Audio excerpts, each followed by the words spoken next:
निवेदन करूंगा कि कृपया मंच पर आएंगे। साथ ही साथ साकोचार वाचन के लिए मैं नीलेश शर्मा जी से भी निवेदन करूंगा कि वह भी मंच पर आएंगे।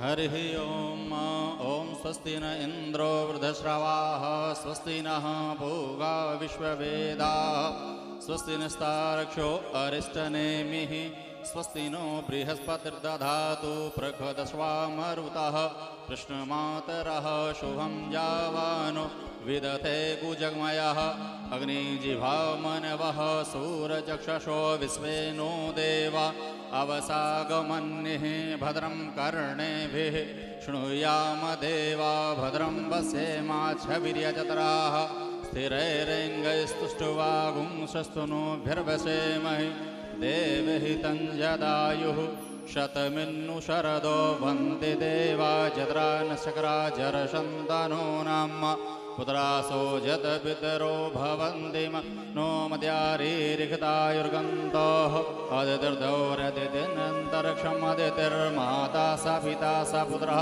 विश्वे देवा अदितिः पञ्चजना अदितिर्जातमदितिर्जनित्वम् द्योः शान्तिरन्तरिक्षगो शान्तिः पृथिवी शान्तिरापः शान्तिरोषधयः शान्तिर्वनस्पतयः शान्तिर्विश्वे देवाः शान्ति सर्वगुं शान्ति शान्तिर्शान्तिः क्षमा शान्तिरेधि जतो जतः समीयसे ततो नो अभयं गुरु षण्णः गुरुपयाभ्यो भयन्नः पशुभ्यः शान्तिर्भवतु श्रीमन्महागणाधिपतये नमः।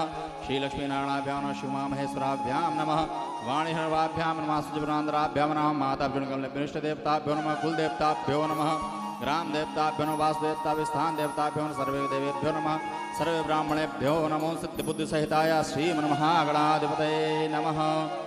श्री सीतानाथसमारम्भां श्रीरामानन्दार्यमध्यमाम् अस्मदाचार्यपर्यन्तां वन्दे श्रीगुरुपरम्परां श्रीपाणिनीयसमारम्भां श्रीरामप्रसादमध्यमां श्रीरामभद्राचार्यन्तां वन्दे श्रीगुरुपरम्परां।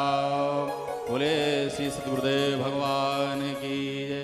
गजानन स्वामी की जय। लंबोदर महाराज की जय। उमापति महादेव की जय। बोले सद्गुरुदेव भगवान की जय।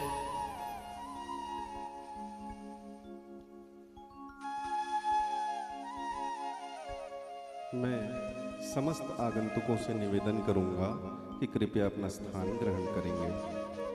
साथ ही साथ मैं आज के मुख्य कथाकार डॉक्टर अशोक हरिवंश जी से भी निवेदन करूंगा कि वो कृपया अपना स्थान ग्रहण करेंगे।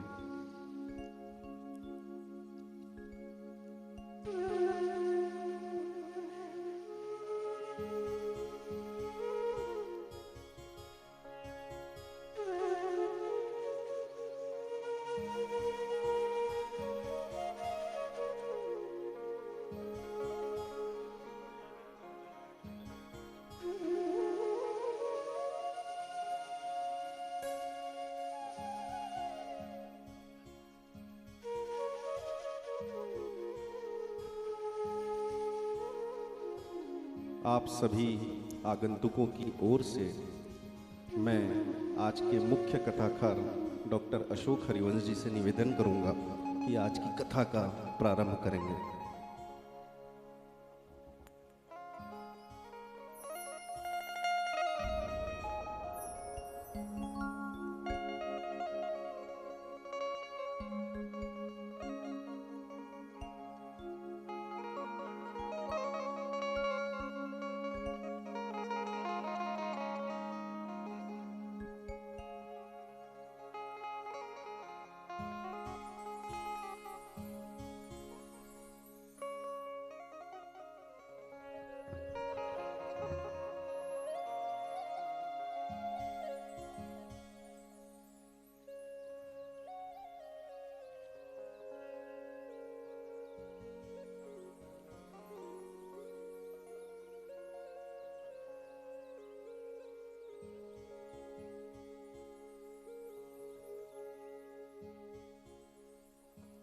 बोलिए सियावर रामचंद्र की। आप लोगों की आवाज हजारों में आ रही है, ऐसी गूंजे। हर एक आदमी अपने पीछे 1000 आदमी मोबाइल का नंबर मोबाइल पे तो रखता ही है, तो 1000 आदमी का वो प्रतिनिधित्व कर रहा है। उस ढंग से आवाज आए कि बोलिए सियावर रामचंद्र की।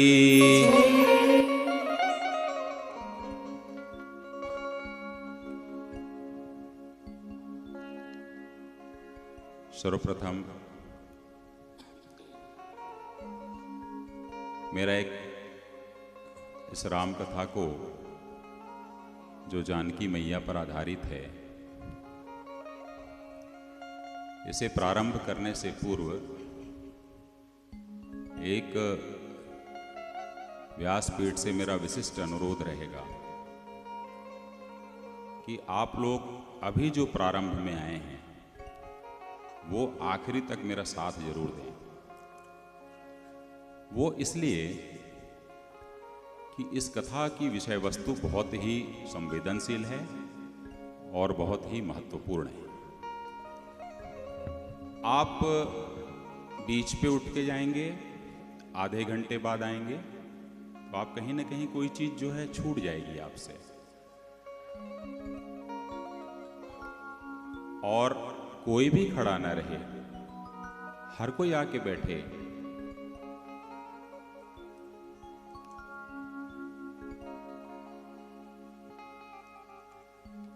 बिलासपुर की धरती को प्रणाम कर रहा हूं,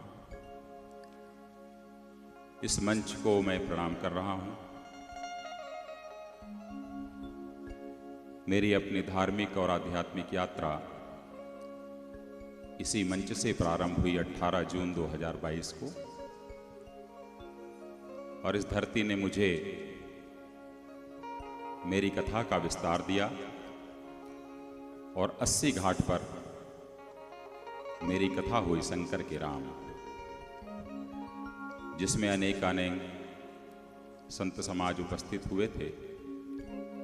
जहां मैंने यह प्रतिपादित किया था काशी के अंदर कि जगत जननी मां सती जी का शंकर जी ने कभी भी मानसिक परित्याग नहीं किया था। वह कथा काशी के अंदर बड़ी चर्चित हुई। आमतौर पर कथाओं में बताया जाता है कि भोले बाबा ने जब सती जी परीक्षा लेने गई थी भगवान राम की, तो उन्होंने मानसिक परित्याग किया। जिससे सैद्धांतिक रूप से, प्रामाणिक रूप से मैंने यह स्पष्ट करने की कोशिश की थी कि ऐसा नहीं था। सारी चीजें हरि प्रेरित हो रही थी। उसके बाद इस बिलासपुर के इसी मंच ने मुझे गोरखपुर पहुंचाया, जहां मैंने राष्ट्रनायक राम पर अपनी प्रस्तुति दी और मुझे फिर सौभाग्य मिला कि भगवान राम जब वनवास में गए तो सबसे पहले श्रृंगवेरपुर में गंगा को पार करते हैं, माँ गंगा को।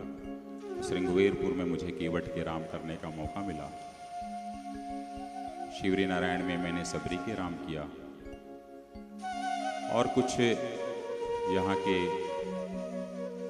हमारे प्रिय मित्र हैं, भाई हैं, आशुतोष पांडे जी हैं, परशुराम सेवा समिति से राजा भाई हैं, छोटे भैया हैं, अनेक दोस्त यार हैं, भूपेंद्र जी हैं।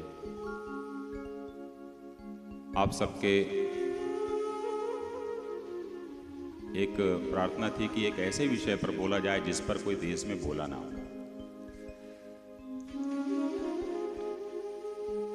जगत जननी मां सीता का निर्वासन नहीं, तो सबसे पहले ये जानना होगा कि सीता निर्वासन का क्या क्या नाम दिया गया। कहीं किसी गीतकार ने, कवि ने, लेखक ने इसे सीता निर्वासन कहा, किसी ने सीता वनवास लिखा, किसी ने सीता का द्वितीय वनवास लिखा, किसी ने सीता का परित्याग लिखा। एक ही शब्द में ये समाहित नहीं हुई ये कथा। तो आज आप सभी जो मुझे सुन रहे हैं और संस्कार के माध्यम से जो हजारों लाखों श्रोता मुझे सुन रहे हैं, उनके समक्ष मैं प्रमाणित करने की कोशिश कर रहा हूं कि जगत जननी मां सीता जी का सीता निर्वासन या सीता वनवास या सीता परित्याग की ऐसी कोई भी घटना नहीं हुई थी। आइए कथा रसपान में आगे बढ़ते हैं।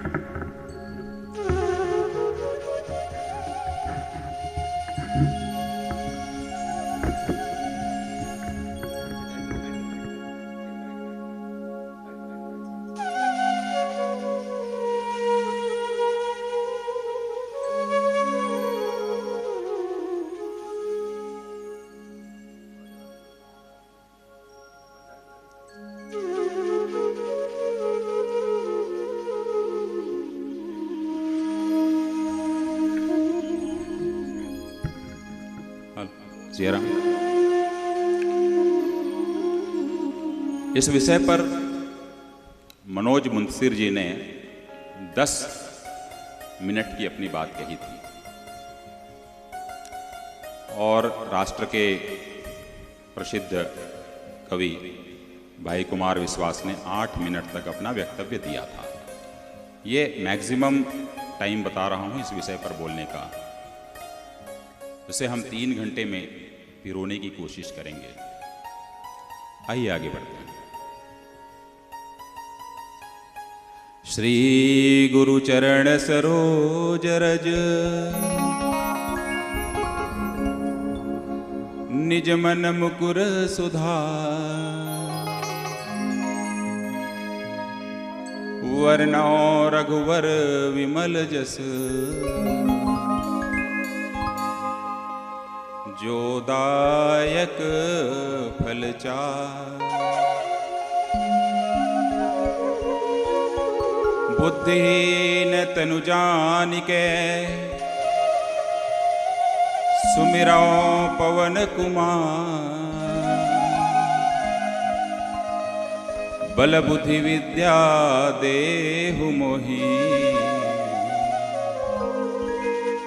हरहु कलेश विकार। बोलिए हनुमान जी महाराज की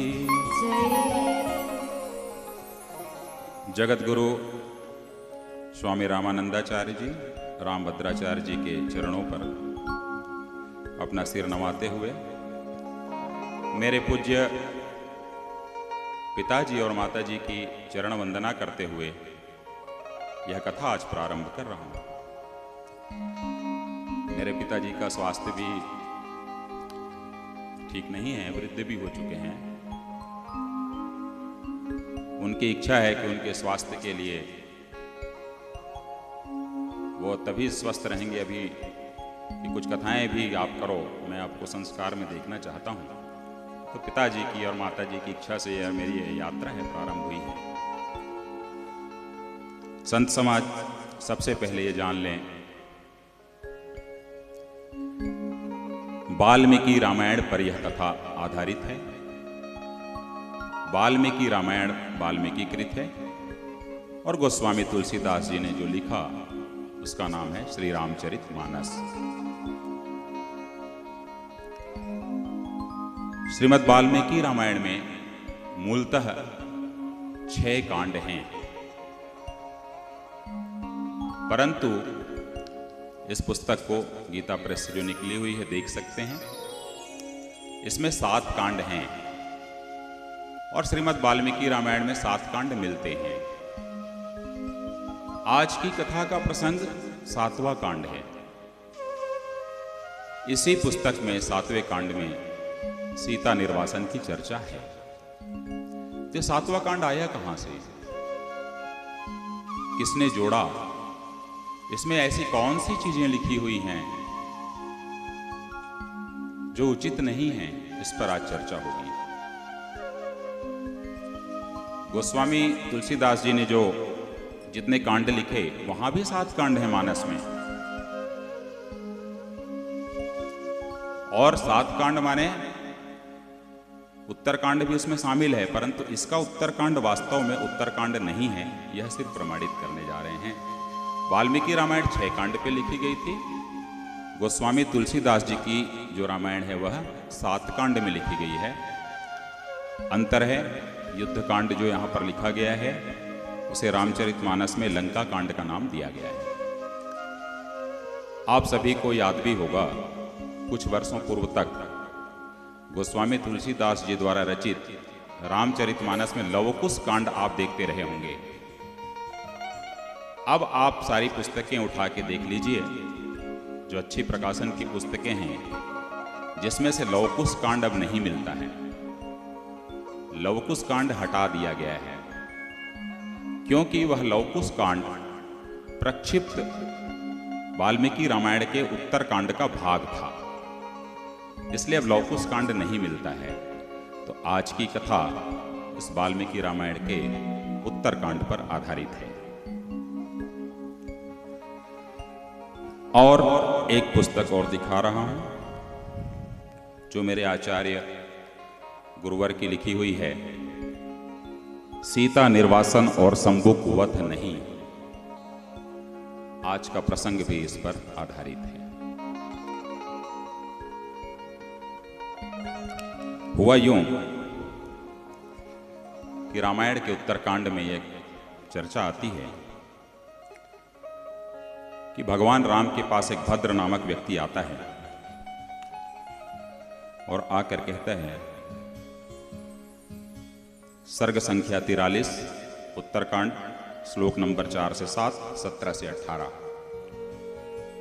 तह कथायां करुयांचिद्राघवः समभासत काह कथा नगरे भद्रवर्तन्ते विषयेषु च।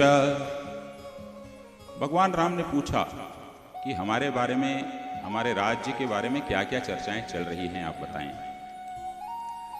तब वहां पर उस भद्र ने बताया कि सेतुबंध की कथा हुई, पौलत से वध की कथा हुई, शुभ कथा हुई, श्री राम का सीता के प्रति आसक्ति है यह भी कथा हो रही है, कि रावण 10 महीने पर्यंत अशोक वाटिका में उन्हें रखे थे, तो उन्हें श्री राम ने आखिर पत्नी के रूप में स्वीकार कैसे किया, उनकी निंदा क्यों नहीं किए। यह कथा का सार है।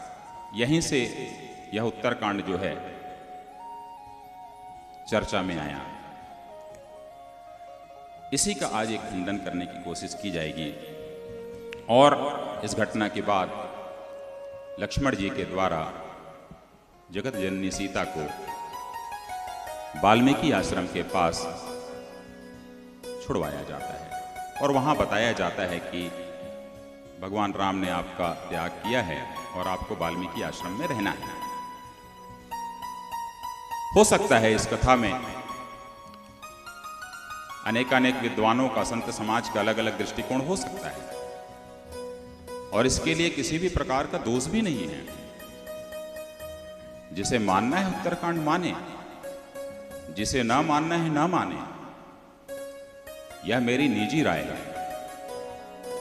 मैं देश के सुनने वालों को, आप सभी को इसके लिए बाध्य नहीं कर रहा हूं। और मानस में गोस्वामी तुलसीदास जी ने इसकी सुविधा दी है। और क्या लिखा है? हरि अनंत हरि कथायन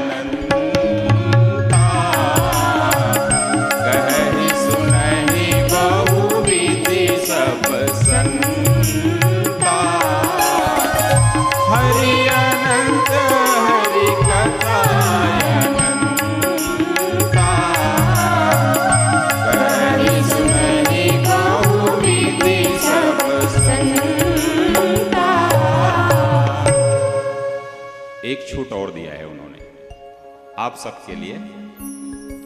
जाकी रही भावना जैसी मूरत देखी दिन ऐसी। आज जाकी रही भावना जैसी मूरत देखी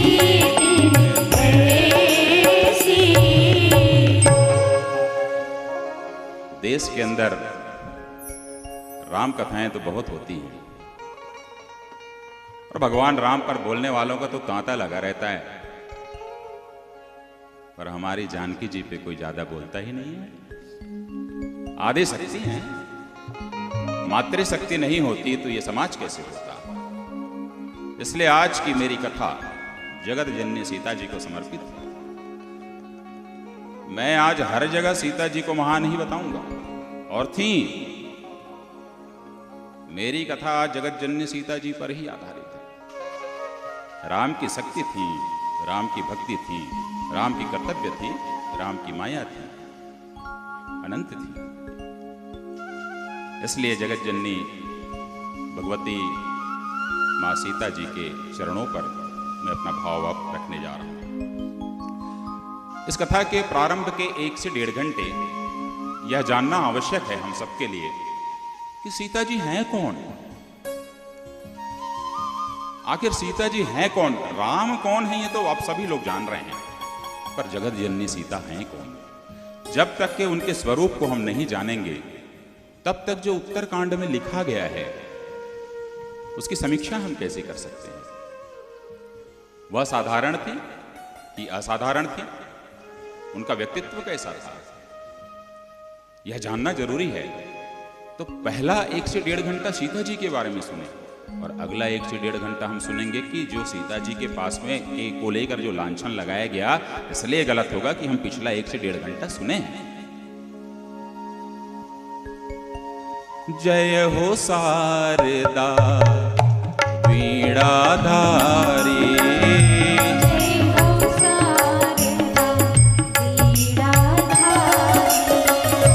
जय मां देवी हंस सवारी,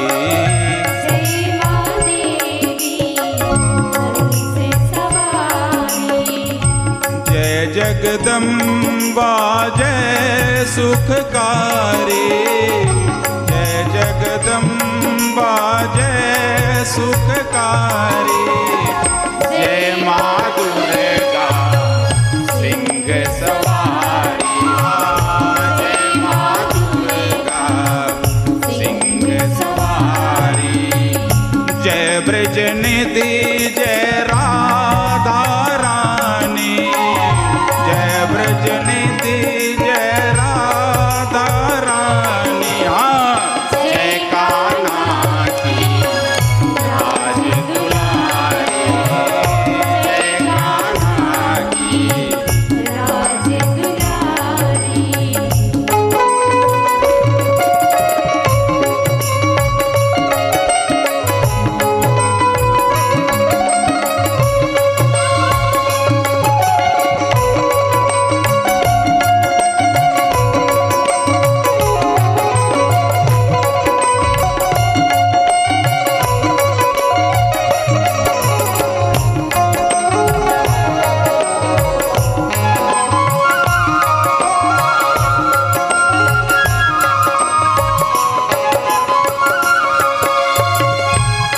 सीता जय जानकी माता, सीता जय जानकी माता, जय वैदेही भाग्य विधाता, जय वैदेही भाग्य विधाता, सीता कृषि हरि रंजन देवी।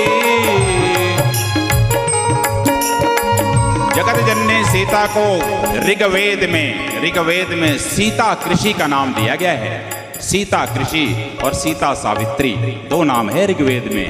इसलिए हमने लिखा, हमारे सारे भजन भाव, सारे स्क्रिप्ट हमारे अपने लिखे हुए हैं। हम किसी का लिखा भजन नहीं गाते हैं। आप लोग जहां भी लगे तालियों से जरूर स्वागत करेंगे। सीता कृषि हरि रंजन देवी,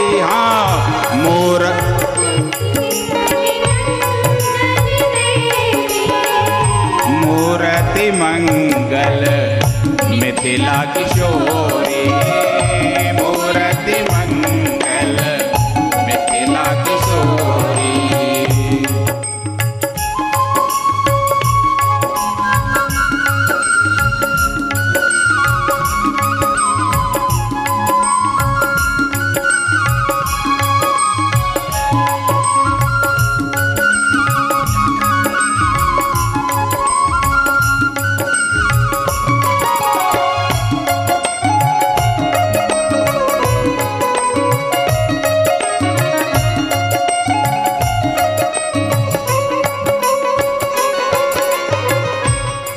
लज्जावती करुणावती सीता, लज्जावती करुणावती सीता, मधुरम मानस मंगल गीता, मधुरम मानस मंगल गीता, जय दुख नासिनी संकट हारी, जय दुख नाशिनी संकट हारी, जय विदेह जय जनक दुलारी, जय विदेह जय जनक दुलारी, सृष्टि तुम्ही हो दृष्टि तुम्ही हो, सृष्टि तुम्ही हो दृष्टि तुम्ही हो, शांति तुम्ही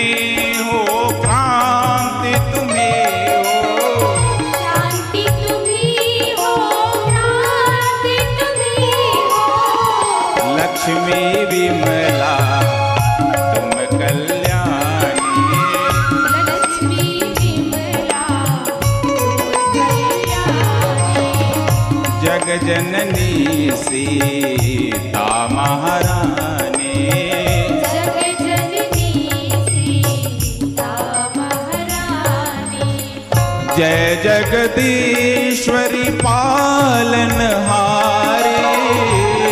जगदीश्वरी पालनहारी,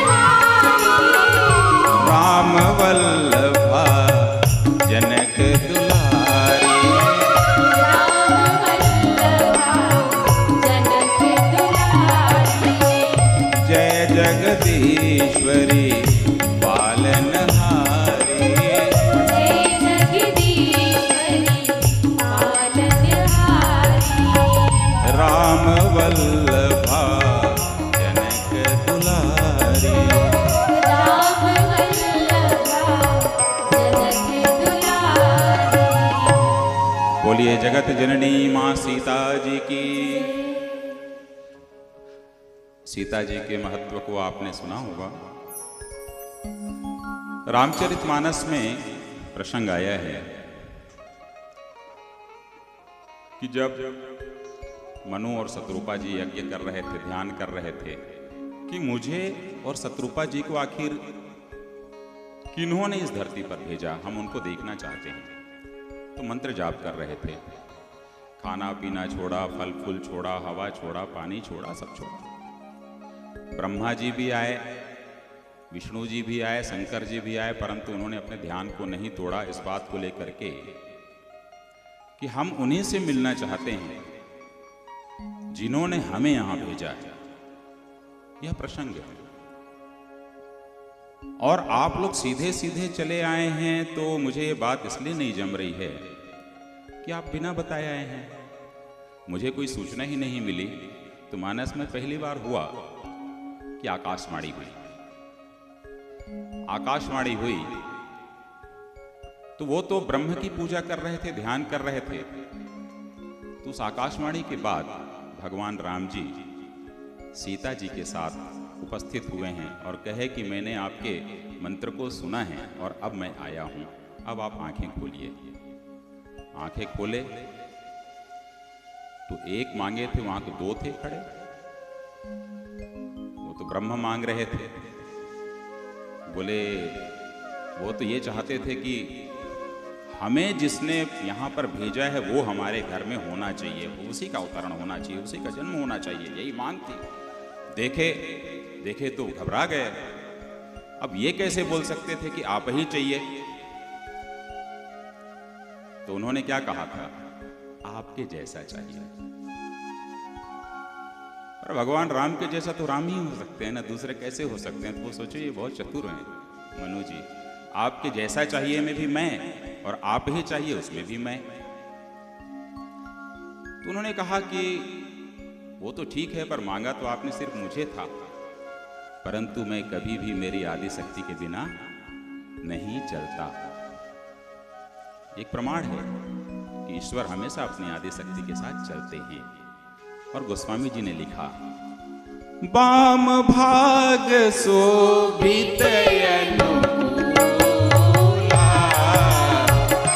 आदि शक्ति छवि निधि जगमूला। वाम भाग शोभित अनुकूला, आदि शक्ति छवि निधि जगमूला।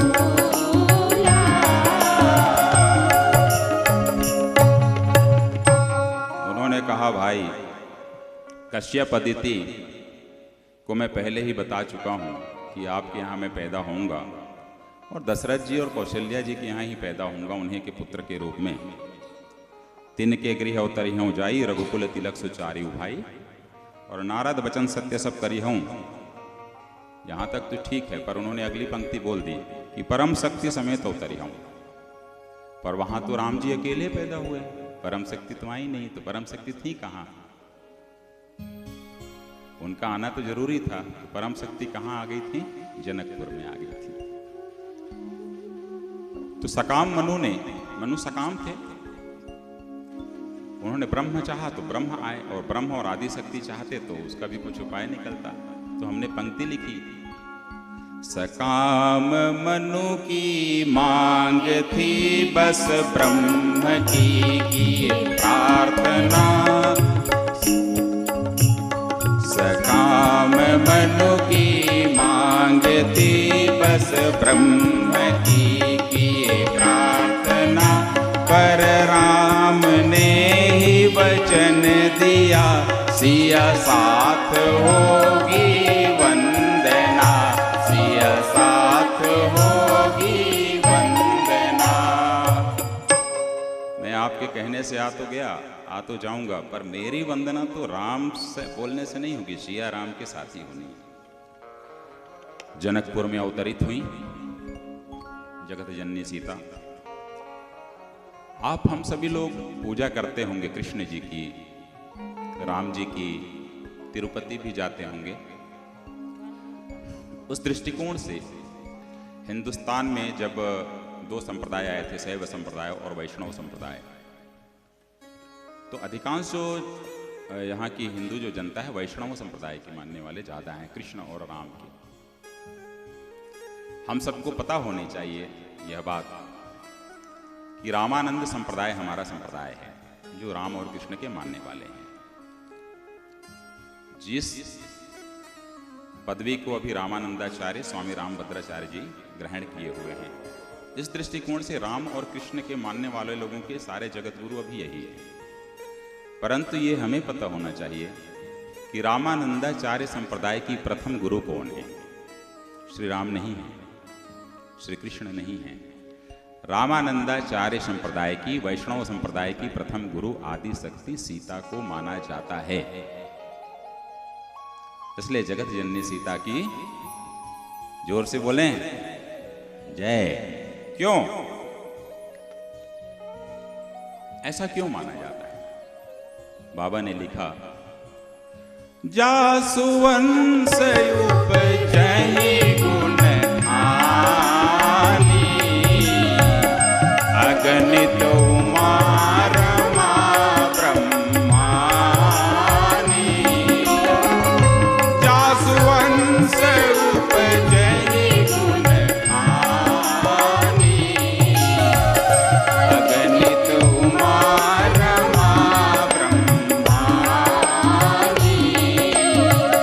भृगुटी विलास जासु जग होई, राम बाम दिसि सीता सोई।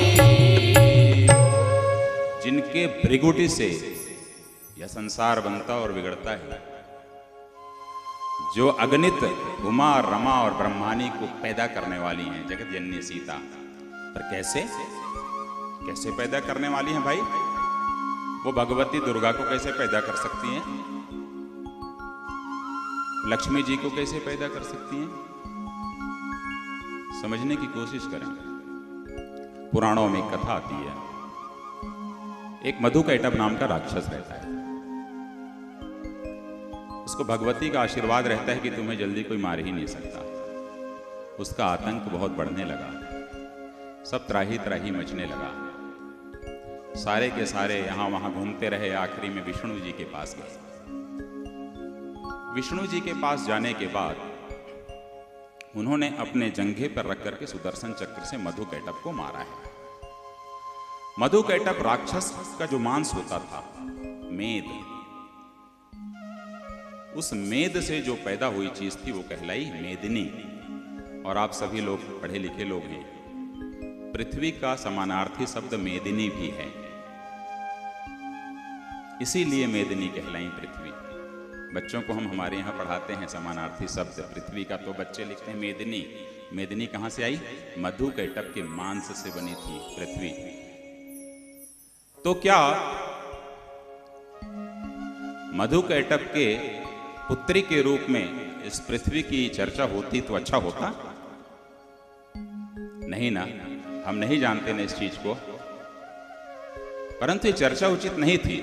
तो इस कलंक को धोना था जगत जननी सीता को इस धरती से अवतरित होकर के कि मधुकैटभ के नाम से चर्चा ही नहीं होनी चाहिए इस धरती, इस पृथ्वी की। इसीलिए हमने लिखा जासु वंश उपजई गुण गानी, अगणित उमा रमा ब्रह्मानी।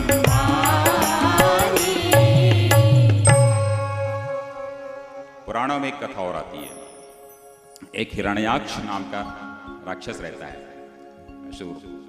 हिरण्यकश्यप और हिरण्याक्ष। हिरण्याक्ष एक बार पृथ्वी को चुराकर ले जाता है, ले जाने लगता है। तो उस समय भगवान वराह के रूप में थे, तो देखा कि ये चुरा के ले जा रहा है पृथ्वी को, तो वराह ने उसे रोक लिया और इस पृथ्वी को उसकी कैद से मुक्त कराया। तो वराह जी जब पृथ्वी को मुक्त कराए तो उन्होंने अपने पृथ्वी को अपने दांतों में दबाया।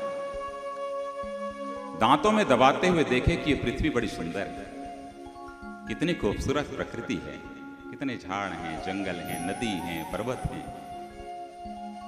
और मानसिक रूप से वराह को उन पृथ्वी से प्रेम हो गया। उस मानसिक संसर्ग में वराह की ओर से ऐसा होना थोड़ा सा दुखदायी था, पीड़ादायक था, क्योंकि वो तो विष्णु के अवतार थे। इसलिए वहां थोड़ी अपवित्रता का भाव आया। तो उस पृथ्वी से उस अपवित्र भाव के कारण जो पैदा हुआ उसका नाम था नरकासुर। नरकासुर जब पैदा हुए तो वो इतना आतंकी था कि उसकी मुक्ति भगवान कृष्ण ने द्वापर में जाकर के किया है और उसके पास से 16,000 लोगों को, महिलाओं को छुड़ाया है और जिन्हें अपनी रानी बनाने का पद भी दिया। तो क्या नरकासुर की माता के रूप में पृथ्वी पहचानी जाती है? कभी आपने याद किया है? नहीं ना। समाज कोई करता है याद नरकासुर की अम्मा है? नहीं ना। क्यों? ये क्रेडिट किसको जाता है? जगत जननी सीता को जाता है। क्यों? क्योंकि उस धरती से उसी कलंक को धोने के लिए जगत जननी सीता इस पृथ्वी से अवतरित हुई। इसीलिए लिखा है जासु वंश उपजई गुण गानी, अगणित उमा रमा ब्रह्मानी।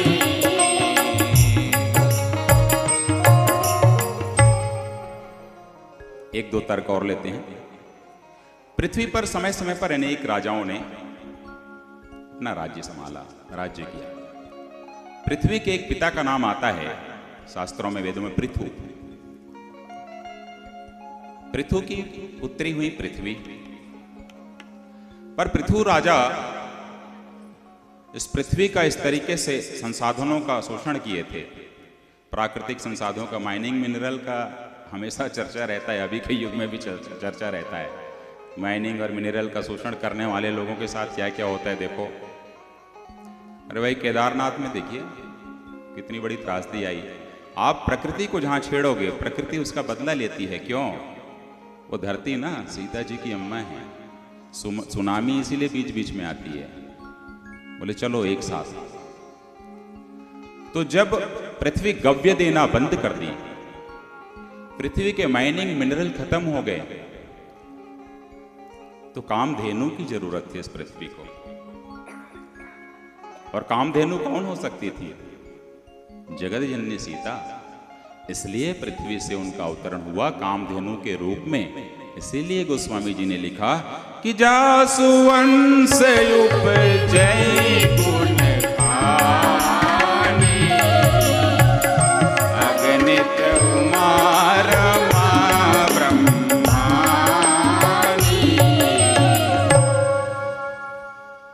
एक तर्क क्यों हैं?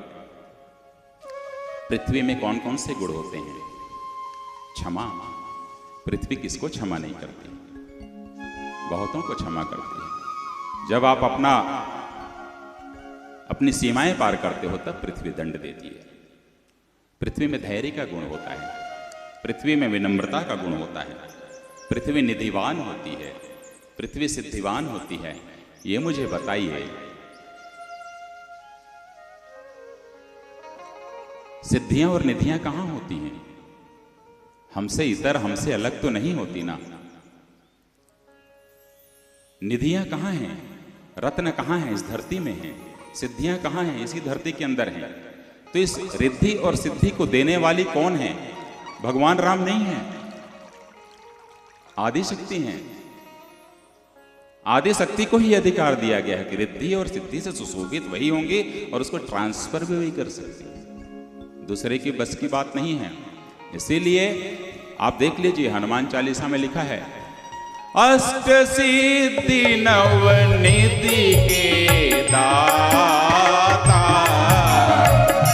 असवर दीन जानकी माता। अष्ट सिद्धि नवनिधि के दाता। तालियां बजाएं भाई बीच बीच में। असवर दीन जानकी माता।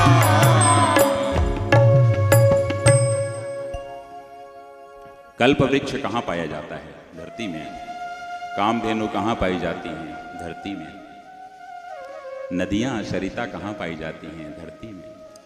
पहाड़ जिससे पार्वती जी पैदा हुई, हिमाचल, कहाँ पाया जाता है? धरती में। समुद्र का नीचे का हिस्सा वो भी धरती ही होती है, एक सीमा में जाकर के धरती ही है। ठीक है, उसी समुद्र से निकली ना लक्ष्मी जी। तो लक्ष्मी जी और पार्वती जी जो हैं, अगणित उमा रमा ब्रह्मानी इसीलिए आया कि पार्वती जी भी यहीं से आई हैं, इसी प्रकृति से, इसी धरती से। लक्ष्मी जी समुद्र से पैदा हुई, इसी धरती से पैदा हुई हैं। तो ये इस धरती को किसने दिया है सम्मान? जगत जननी सीता ने दिया है। और तो और जब आप मिथिला की ओर जाएंगे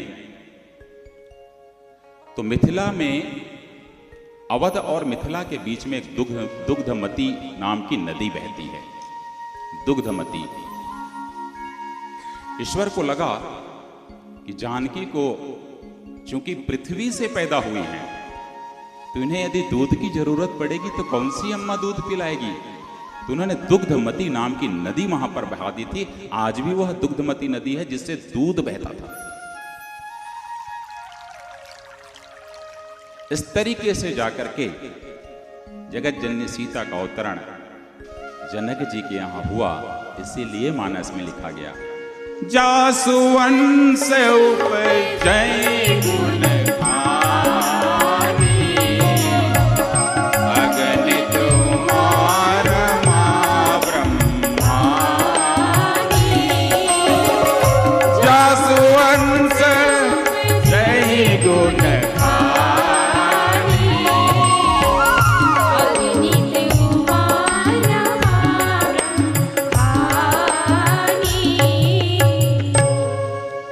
जब जगत जननी सीता जी का अवतरण हुआ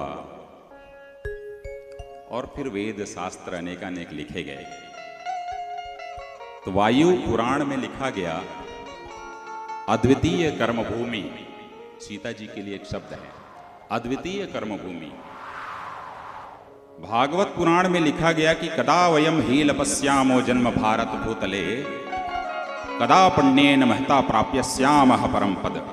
यह वही पवित्र भूमि है जगत जननी सीता जहां अवतरित ली थी, जहां पर देवता भी जन्म लेने की अभिलाषा रखते हैं। महाभारत के भीष्म पर्व में भी आया कि अत्रते कीर्तिश्यामी वर्ष भारत भारतम, और अथर्ववेद में पृथ्वी सूक्त पर 63 भावपूर्ण प्रार्थनाएं लिखी गई जगत जननी सीता जी की कारण। देवभूमि हम जो कहते हैं, हिमाचल शब्द कहां से आया? वेदों का शब्द है। और आगे फिर बड़ी महत्वपूर्ण पंक्ति लिखी गई, अपि स्वर्णमयी लंका न मे रोचते लक्ष्मण।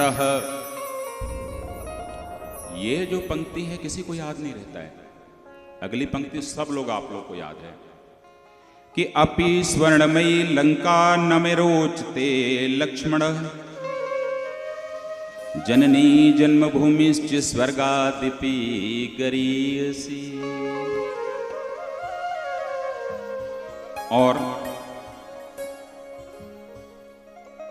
जब भगवान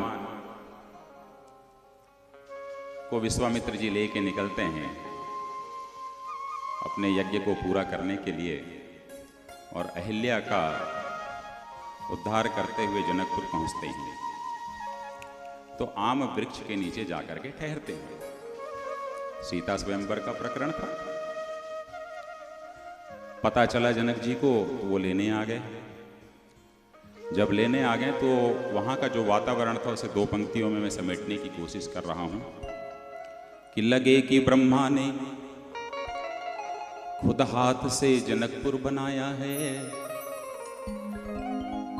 लगा के खुद कुबेर ने गलियों को सजाया है। श्री जनक ने बालकों के बारे में पूछा और कहा कि ये दोनों किसी राजघराने के लगते हैं या तो फिर ये ईश्वर ही हैं। और जब वो घूमने के लिए निकलते हैं आगे, शाम को लक्ष्मण ने इच्छा व्यक्त की तो एक सखी कहती है कि ये बाल हंस युगल प्रिय, मानस ही आधार है, ये पंक्तियां मेरी अपनी हैं। ये बाल हंस युगल प्रिय दशरथ के ही पुत्र हैं, कौशिक ऋषि के शिष्य भी वीरों के भी चरित्र हैं। श्यामल काया असुर हंता कमल सम ही नेत्र हैं। श्री राम इनका नाम है, ये कौशला के पुत्र हैं। पीछे अनुज जो चल रहे लखन लाल अनंत हैं। सुमित्रा हैं उनकी माता, वे स्वयं ही बलवंत हैं। यह भाव आया। और फिर आगे चल करके पुष्प वाटिका का प्रसंग आता है। सुबह हुई आज्ञा गुरु की, फूल लेने द्वय चले। वाटिका सुंदर जो देखी थी बसंत ऋतु घने। उस पुष्प वाटिका में 12 के 12 महीने बसंत ऋतु रहती थी। मानस पढ़िए, ऋतुओं का प्रभाव ही नहीं पड़ता था वहां पर। वो थी जनकपुर की वाटिका, जो सीता जी की वाटिका थी। कि वाटिका सुंदर जो देखी थी बसंत ऋतु घने। नाना मनोहर वृक्ष थे जो कल्प वृक्ष समान थे। ये वाटिका के पुष्प सब सिया चरण के सम्मान थे। इधर भगवान राम और लक्ष्मण जी पहुंचे हैं और उधर सिया जी भी निकल पड़ी। क्या? तेहि अवसर सीता आई, गिरिजा पूजन जननी पठाई। तेहि अवसर सीता आई, गिरिजा पूजन जननी पठाई। खूबसूरत पंक्ति है। माताएं बैठी हुई हैं, बहुत अच्छे से समझ जाएंगी कि तही अवसर सीता तहें आई। गिरिजा पूजन जननी पठाई। भाई गिरिजा की पूजा क्यों? कोई भी माता और पिता जिसके यहाँ पुत्रियां होती हैं, जब उनके विवाह का समय आता है तो यही कहते हैं कि अच्छे वर के लिए, अच्छे दामाद के लिए शिव और पार्वती की पूजा करनी है तुम्हें। ये संस्कार आज भी सिखाया जाता है। यह है रामायण और रामचरितमानस। उसी समय सैद्धांतिक रूप से प्रतिपादित कर दिया गया है कि सीता जी की अम्मा बोल रही हैं कि अच्छा वर तुम्हें तभी मिलेगा, धनुष यज्ञ होने वाला है जरूर, जब तक तुम गिरिजा का पूजन ठीक से नहीं करोगे। उस समय से सैद्धांतिक रूप से प्रतिपादित है, जो वर्षों से, हजारों वर्षों से चला आ रहा है। वहां आई गौरी जी, सुभग वर होगा। पहले गई जब गौरी जी के पास में तो बोली कि मुझे एक अच्छा वर दे दो, सुभग वर दे दो जो अच्छा रहे। पर उसी समय एक सखी जाती है और देख आती है ये दोनों घूम रहे हैं, राम और लखन। बहुत ही जा करके बताती है भाव से कि वहां दो बड़े ही सुंदर लड़के आए हुए हैं, चलो देख आते हैं। अनुशासन तो उसने तोड़ा था, परंतु उसकी बात ही नहीं हुई। सीता जी के मन में व्याकुलता आ जाती है कि चलो चलते हैं, देख ही लेते हैं। फिर लौट के आई है इस वर को कि भाई सुभग वर मिलेगा, और फिर आ गई लौट के और देखने लगी। तो वहां पर जैसे चली अग्र करी प्रिय सखी सोई, और जो सखी जो प्रिय बताई थी वही उसी को आगे कर दी। और प्रीति पुरातन लखई न कोई, प्रमाणित है यह जो प्रीति है पुरातन है, ये राम है और मैं आदि शक्ति हूं।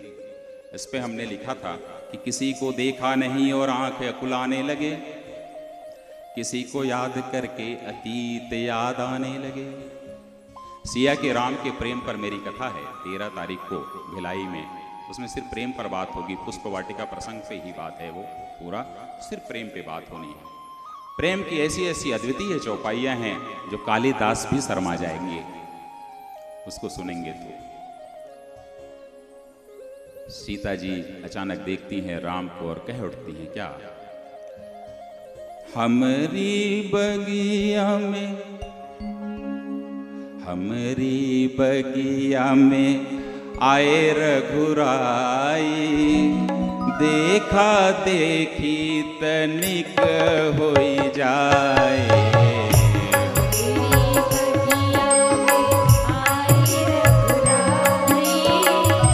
देखा देखी तनिक होई जाए।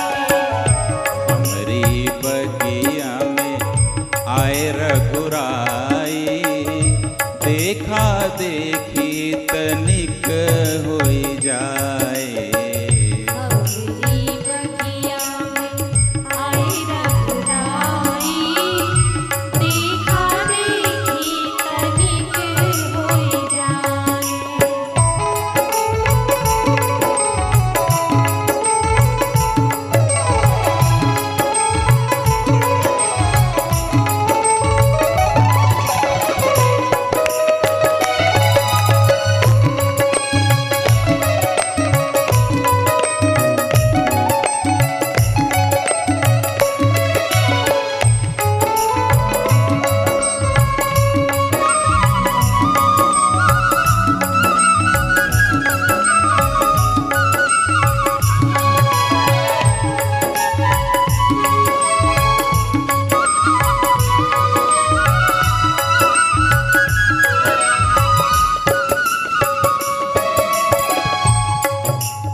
प्रेम की इच्छा जागे अकारण, प्रेम की इच्छा जागे अकारण, सुंदर सलोने जिया मन भावन।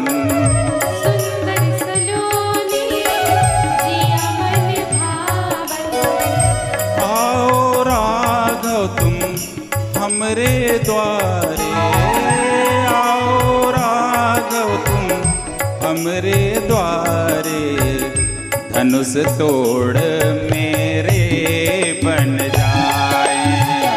हमरी बगिया में आए रघुराई, देखा देखी तनिक होई जाए। हमरी बगिया में आए रघुराई,